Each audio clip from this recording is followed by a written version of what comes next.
নমস্কাৰ, মই অংকুৰ।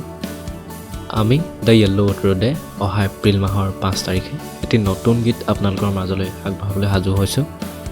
গীতটিৰ নাম হৈছে বনভূমি। গৌৰাংগ কিশোৰদাৰ কথা আৰু মোৰ কণ্ঠৰে এই গীতটিত মিউজিক কম্পজিশ্যন আৰু এৰেঞ্জমেণ্ট কৰিছে পাৰ্থপ্ৰতিম আৰু প্ৰত্যুষে। এই গীতটি ইউটিউবৰ লগতে অন্যান্য ষ্ট্ৰিমিং প্লেটফৰ্মতো উপলব্ধ হ'ব। এতিয়া মাত্ৰ অপেক্ষা 5 এপ্ৰিললৈ।